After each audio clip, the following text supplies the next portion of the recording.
Est-ce qu'un rapporteur veut bien se désigner, qui a assisté à l'atelier énergie ce matin et qui voudrait nous en livrer une synthèse?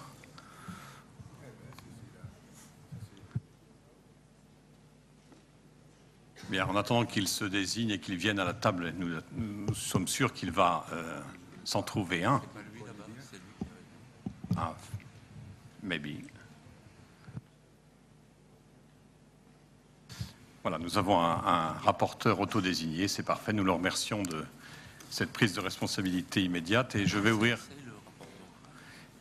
donc cette quatrième session plénière.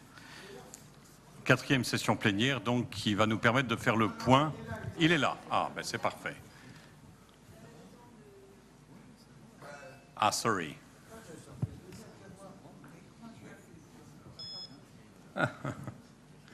Bien, après ces petites hésitations, nous allons commencer cette quatrième session plénière, dont l'objectif, vous le savez, est de rendre compte des travaux des ateliers, de permettre à chacun de formuler une réflexion finale avant les conclusions de notre forum. Nous allons tous essayer de réfléchir à ce qui s'est passé pendant ces deux derniers jours qui nous ont permis de passer de cette idée de tricontinental atlantique qui avait démarré il y a quelques années, donc de cette nécessité de nous rencontrer pour parler de notre avenir commun, à quelque chose de nouveau qui, je crois, maintenant est cette idée de communauté, cette communauté qui nous permettra peut-être d'accrocher une xème identité à chacun d'entre nous, à notre identité européenne, africaine, américaine. Nous pourrons, j'espère, un jour accrocher une identité atlantique complémentaire dont nous serons à la fois fiers et qui portera pour nous toute une série de repères nouveaux, repères partagés entre les riverains de l'Atlantique. C'est en tout cas le sens de ce que nous faisons ici, je crois, qui est de permettre de dégager les éléments d'appartenance à un espace commun, un espace dont nous avons cherché à définir les réalités au cours de ces 2 jours. Alors, pour lancer cette séance de conclusion ou cette séance de compte-rendu, je voudrais simplement dire que l'idée des intérêts communs, des responsabilités communes, des valeurs partagées dans l'Atlantique est une idée qui fait son chemin. Nous cherchons à en définir, à identifier les contours. Et pour cela, nous avons recherché dans les 3 ateliers qui ont eu lieu ce matin des repères. Et c'est ces repères qui vont nous être présentés successivement par les intervenants. Les intervenants sont les présidents qui ont présidé ces groupes d'ateliers, ces ateliers, et nous allons commencer par l'atelier qui portait sur la sécurité énergétique. Et please, Mr. Gordon, if you want to take the floor to expose the conclusion of your panel. Merci beaucoup. My name is Bart Gordon. I just retired after 26 years in the United States Congress, where I served as chairman of the Science and Technology Committee, as well as being a senior member on the Energy and Commerce Committee. Let me say that we came to some common denominators and conclusions. The first was an appreciation for the Commissioner of Planning and the country of Morocco and its sovereign for bringing us all together for this forum. We also recognize that the world population is going to move from $7 to $9 billion over the next 9 billion people over the next couple of decades, and that as that occurs, that energy is going to be a continuing problem and a growing problem, and that there will be a nexus between energy and water that will have to be dealt with. We found as these common denominators that energy security and energy development go hand in hand, that different regions should take different approaches to energy security, that carbon production is a major problem with no silver bullet solution. And we all agreed that technology will be a major contributor to energy security, and that leapfrogging technology will be especially important to developing countries. We feel that helping each other, we help ourselves by improving world economic development, and we also make for political stability. And we think that it was important to have Atlantic cooperation, recognizing that oftentimes the Northern Atlantic brings the know-how and the Southern Atlantic brings the resources. And as those resources are brought to the Southern Atlantic, it also brings additional prosperity and stability. We think that there needs to be an emphasis on improved regional interconnection for energy, that there is a public-private partnership to maximize that production and transportation, and that there was a recommendation, or recognition rather, that hydraulic fracturing or fracking in the United States has led to an energy revolution in America. The IEA has recently predicted that by the year 2020, that the United States will surpass Saudi Arabia as the largest petroleum producer in the world, and that by 2030, that the United States will be virtually energy independent. Now, with that comes additional responsibilities. There is the recognition that fracking has potential environmental problems, and that the United States has a responsibility through new technologies to improve the fracking process to make it safer so that other countries can share it with confidence. The U.S. needs to use improved conservation as well as technology to reduce its carbon footprint, and that those breakthroughs that are developed in the United States to deal with our own problems should be shared with the Atlantic community. Thank you very much, Mr. Gordon. It was extremely interesting and extremely precise. Et maintenant, je me tourne vers l'atelier B qui portait sur la question de la sécurité alimentaire en demandant à Mme Assia Ben Salah Alaoui de nous en rendre compte. J'aimerais tout d'abord remercier les panélistes pour leur intervention extrêmement précieuse et puis un débat assez animé dans la salle. Pour reconnaître d'emblée avec Monsieur le ministre Lavagna, l'architecte de la santé monétaire argentine, que s'il y avait encore quelques interrogations sur la communauté atlantique, elle trouve parfaitement son sens dans la problématique de la sécurité alimentaire à y promouvoir. D'abord parce que la carte de l'insécurité alimentaire nous montre les grandes fragilités encore présentes en Afrique, où il y a encore 40% des problèmes dans ce domaine, avec évidemment des risques à la fois écologiques, de structure, et puis de stress hydrique, et évidemment de problématiques de terre, que vient considérablement exacerber le changement climatique. Et là, nous attendons évidemment des arbitrages sur le fonds vert, notamment intéressant à Doha. Pour voir aussi très rapidement tout le potentiel que les ressources dans cette zone qui est assez vaste recèlent pour précisément faire de la sécurité alimentaire le cœur du développement durable à y promouvoir d'une façon mieux partagée.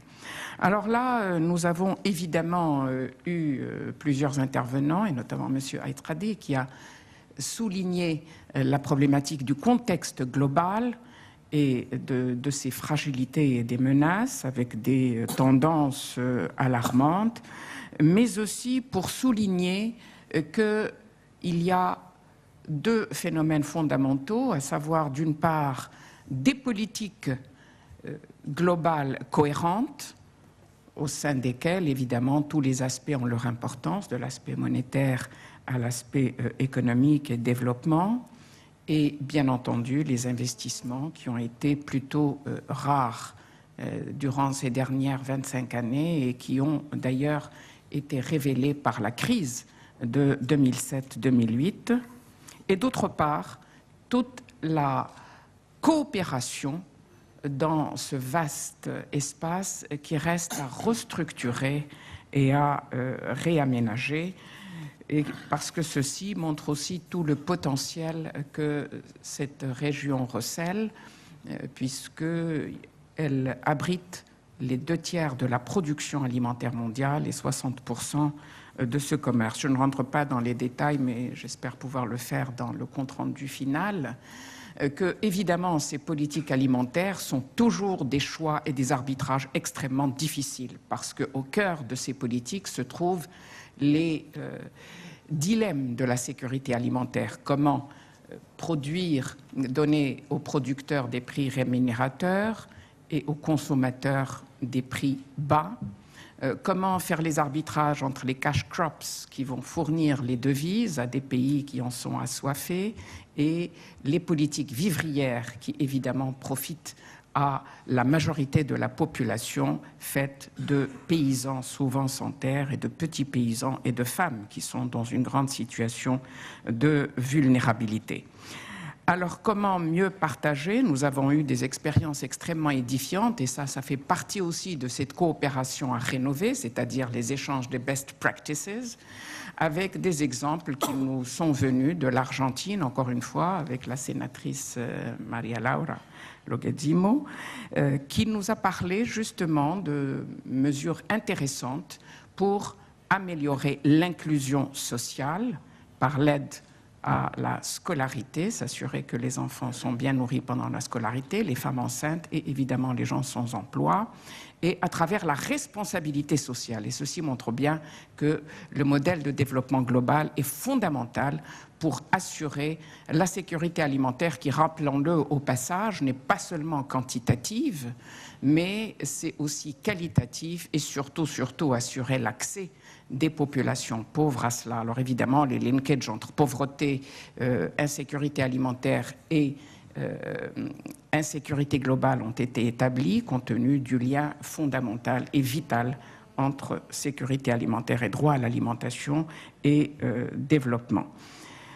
Par ailleurs, on s'est intéressé évidemment donc à cette coopération rénovée avec M. Pacheco qui nous a rassurés sur les dispositions de l'Union européenne de revoir à la hausse et à l'amélioration de la qualité de la coopération avec tout ce qu'elle a à offrir. Et nous savons à quel point l'Union européenne est une puissance alimentaire et veut se déployer dans le soutien à cette sécurité alimentaire à travers une agriculture durable, car c'est tout le défi. Comment précisément, dans des domaines qui sont réputés, ne sont pas environment friendly, promouvoir une agriculture durable qui puisse répondre à l'augmentation des bouches à nourrir. Il faudrait donc une amélioration de 70% de la capacité productive pour nourrir les 9 milliards des êtres humains en 2050. Le savoir est le moteur précisément de cette amélioration à espérer, nous a dit également Papa Ndiaye, mais aussi M. Souhail qui nous a donné l'exemple de ce que fait le Maroc dans ce domaine et surtout l'OCP, avec tout l'espoir qui repose sur l'Innovation Fund, qui est encore relativement modeste, mais que le Maroc est prêt à étendre à ses frères africains, et aussi, surtout, à travers les pôles d'excellence autour de l'université de la Nouvelle Verte, les villes vertes Mohamed VI, et tout le pari, justement, sur le savoir comme moteur du développement. Et je crois que les échanges dans ce domaine seront tout à fait attendus et, j'espère, donneront toute la mesure du potentiel, encore une fois, que recèle cette région. Et par conséquent, nous sommes arrivés tout de même à la conclusion que la sécurité alimentaire représentait un domaine vital pour cimenter, ou en tout cas pour initier cette communauté atlantique. Merci. Votre conclusion illustre parfaitement l'importance de ce thème et montre que responsabilité, coopération et partage sont les mots-clés de la sécurité alimentaire et que contribuera à constituer cette réalité d'un espace partagé. Je me tourne maintenant vers le rapporteur, le président, modérateur du dernier atelier, celui qui répondait à la question « Quel nouveau paradigme d'une sécurité régionale dans une démarche prospective ?» Le colonel Charles Gay va nous en parler.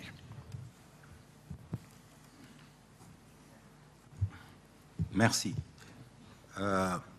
L'atelier a penché sur cette question par une série d'échanges assez riches, tant le sujet lui-même était vaste, dans la mesure où, s'il s'agissait de l'alimentation ou des énergies, c'était assez précis. Nous avions ici à considérer l'espace qui nous intéresse sous un angle beaucoup plus géopolitique, géostratégique que précise. Nous avons commencé l'ouverture. À l'ouverture, nous avons commencé par dire que c'était un espace, comme tous les océans, un espace stratégique. Et je pense que c'est à partir de ce mot que les avis qui seront donnés ont tourné autour de rapports entre les diverses parties de cet océan.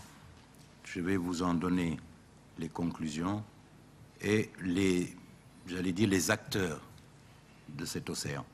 En ce sens, la preuve a bien été donnée que c'était un rapport stratégique. On a d'abord commencé par regrouper dans les interventions tout ce qui représentait réellement pour nous cet espace. Il a été défini comme un espace asymétrique entre le nord et le sud, le nord étant organisé, le sud non organisé. L'organisation du nord a subi l'évolution des grands enjeux stratégiques et l'OTAN a pratiquement déménagé, entre guillemets, de son espace d'origine à d'autres buts stratégiques beaucoup plus lointains. Sur le plan de la sécurité pure, il est évident que ces deux rives du Nord, que ce soit la rive américaine ou la rive européenne, continuent à entretenir des rapports d'ordre économique et d'autres ordres très très poussés et très très secoués par ce qu'on appelle la crise dont nous avons longuement parlé. L'espace du Sud est non organisé. Il semble même figé sur une côte africaine qui a d'énormes problèmes dans ses sous-espaces et une côte américaine, sud-américaine, latine, qui est en pleine réorganisation. Nous avons eu un autre intervenant qui a défini cet espace comme un monde, car étant pluriel, venant appuyer ce qui venait d'être défini par le haut, et qu'il était absolument nécessaire d'aller vers une rupture de la perception de cet espace pour pouvoir en établir des intérêts communs, des intérêts qui correspondraient à la fois aux rives nord et aux rives sud, les quatre rives dont il est question. Nous avons également eu une intervention assez intéressante sur la notion de l'atlantisme qui concernait les rives nord.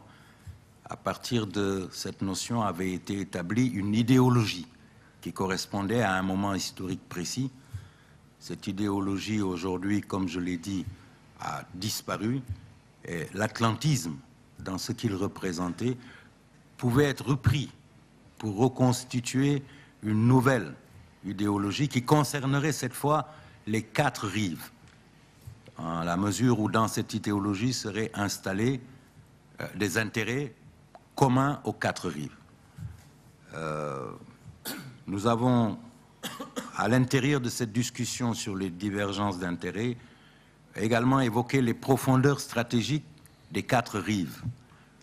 Il est vrai que les pays qui en constituent le grand littoral de part et d'autre sont bordés à leur tour par des pays qui ont des intérêts immédiats sur l'Atlantique, même s'ils ne sont pas sur les bords. Et que sur la rive africaine, on a vu que cette profondeur stratégique qui couvre le Sahel, qui couvre d'autres pays du Golfe de Guinée, ont des conséquences directes, les crises qui les secouent ont des conséquences directes sur les rives même de l'Atlantique. En ce sens également avait été évoqué par plusieurs intervenants sur l'Atlantique comme vecteur de moyens illégaux, de trafic, de crimes organisés.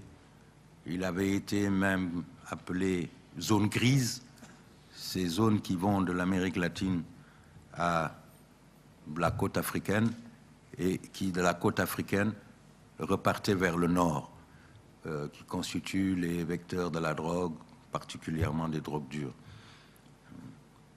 Il a donc été proposé de redéfinir ou de définir les vrais enjeux qui font que, à la perception d'un océan tranquille, d'un océan de paix, c'est vrai que depuis 1945, on ne s'y est plus battu, on a appelé notre attention qu'il y avait vraiment une quarantaine de défis qui étaient pendant ou qui avaient cours sur cet ensemble qui semble un grand lac tranquille. Il est donc absolument nécessaire de définir les vrais enjeux de cet immense ensemble et des sous-espaces. Les Caraïbes font partie ou non réellement de l'Atlantique. À partir de ce moment, les litiges, les enjeux géopolitiques doivent être pris en compte au sein de cette idéologie, entre guillemets, je dis bien, entre guillemets, et de créer à partir de ces enjeux identifiés les outils collectifs, des outils collectifs de coopération pour faire face aux besoins. Ce n'est pas un exercice simple, ce n'est pas un projet simple, tant cette mer, cet océan aux enjeux stratégiques assez importants crée des intérêts divergents, des intérêts qui ne sont pas communs réellement, et que l'organisation des sous-espaces pourrait, à partir de ce moment-là, simplifier une perception commune en passant par les sous-espaces organisés, identifiés, organisés, et que les sous-espaces, c'est un peu ce que M. Borges avait évoqué l'autre jour en parlant des organisations régionales. Voilà, c'était ça globalement que le workshop a pu définir avec... voilà. Merci. Merci, mon colonel, pour ce rapport exhaustif. Nous allons avoir maintenant deux séquences successives. Une première qui va nous permettre d'écouter Henri Guénaud, député des Yvelines, ancien conseiller spécial du président de la République française Nicolas Sarkozy, qui va mettre en perspective ces enjeux. Il vient de nous rejoindre, il n'a donc pas suivi nos travaux, mais l'ensemble de ces points que nous avons évoqués dans ces rapports vont lui permettre de dresser une mise en perspective générale de cette question très large qui est notre espace atlantique, pardon. Nous aurons ensuite une deuxième série, je vous demande de vous y préparer, puisque nous aurons là du temps pour une vingtaine de minutes, pour permettre à chacun de ceux d'entre vous qui auraient encore des questions à poser ou des remarques à faire ou qui a gardé sur le cœur une proposition qu'il n'a pas transmise, de le faire. Et donc nous aurons une petite séance de tour de table finale avant la conclusion générale du rapport de notre forum. Donc je vous demande, si vous le souhaitez, de me faire passer un papier en me disant que vous souhaitez intervenir après l'intervention de M. Guénaud, qui je passe maintenant la parole.